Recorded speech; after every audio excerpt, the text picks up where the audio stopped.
hi friends देखो मुझे आज मटन तैयारी करी से मटन को हलदी हल्का टे तेल और लुण मिसिकी मैरिनेट करने जी तेल दरकार आम से ही तेल दबा आगुरी तो अल्प अच्छी तेल मटन सहित आड कराई से आम कम तेल गरम हो गला आम से किसी तेजपत्र और दालचीनी खंड पकईदे आम पिज को आड कर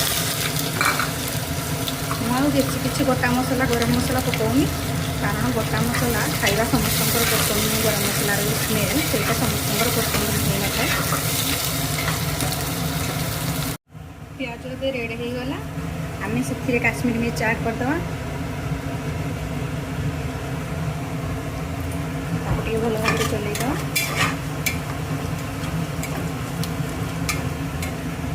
आम हलदी को ऐड करवा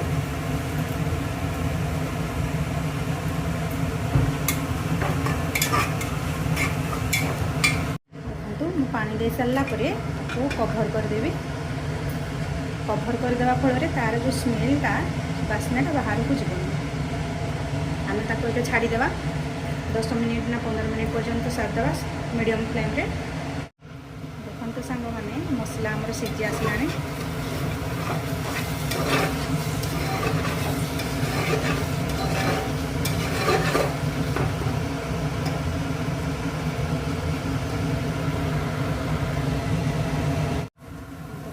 मसला ए रेडी हो गला पूरा परफेक्ट कलर आसी जाइए मसला पूरा सीझिकी पूरा परफेक्ट रेड रेड देखा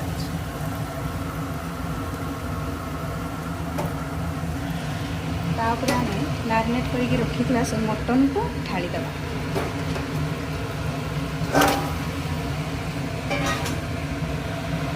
मैं मटन को कभर करदेवी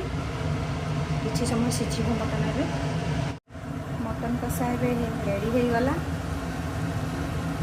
पूरा केमती देखा मुझे किसी मटन कषा क्रिस बाहर को काढ़ीदेवी सी मटन झोल हेल्ले खाए मटन कषा तार भारी पसंद गरम कर पानी मटन में पकड़ा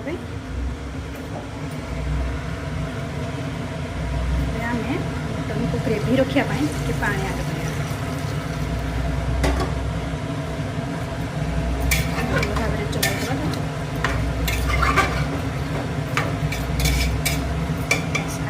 सीटी देदेगा प्रेसर कुकर को मटन कषा रेडी